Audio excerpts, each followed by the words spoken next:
us at 6 tonight. I'm Kelly Swoop. Jamie Costello has the evening off. The list of shootings involving teens this year continues to grow. Just one last night sent 2 of them to the hospital.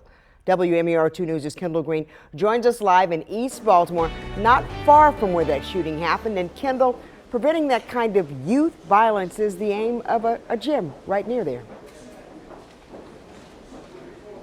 Hey, good evening, Kelly. A 13-year-old girl shot, a 14-year-old boy shot just blocks away from the Mac Lewis boxing gym where many of their peers, you see, they're right here training. Now, many of them that we spoke with, you would think that they're training for a fight that's coming up, but if you ask their coaches, they're training for life, to be productive citizens, a part of the solution and not the problem here in East Baltimore concerning gun violence. Around 11:10 Tuesday night, some heard shots. I heard 2 shots first, and then I heard rapid shots after that. While others heard shouts from the shooting. And when we heard the hollering, we knew that they were children. Linwood Ingram rushed out of his home to help the 13-year-old girl who was shot, describing her as frantic and afraid. They were here on this corner, and I got her to sit up against the wall, and I just was talking to her until the police got here. What I would like to... His rush to the rescue, a familiar panic for Gregory Wilkes, who had a similar experience at Mr. Mac Lewis Boxing Gym and Community Center just months ago. A young man comes staggering down the street, a 14-year-old.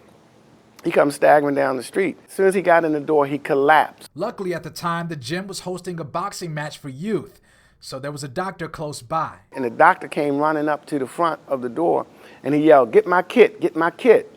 And he got his kit, and he had the young man on the floor, and he started stuffing his wound. That young man survived the shooting and still walks past the gym every day. The 13 and 14-year-old victims from Tuesday night are expected to survive as well. We are trying to change the trajectory. But those wounds sting, not just the teens hit by the bullets. It's really disheartening because we know that we could have impacted that young person some kind of way, in a positive way, if they were a part of our program. Most people don't want to interact with the young kids. So if you interact with them, listen to them, because most of them, they have something to say.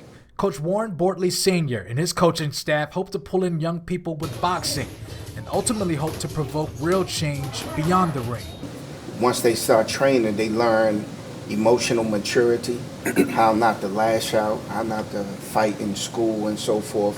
They learn the discipline of self-control. So their block on East Baltimore becomes known for the champions they build and not the victims they bury. And that's only because they don't have any guidance. They don't have anybody embracing them, letting them know that they mean something, that they have value.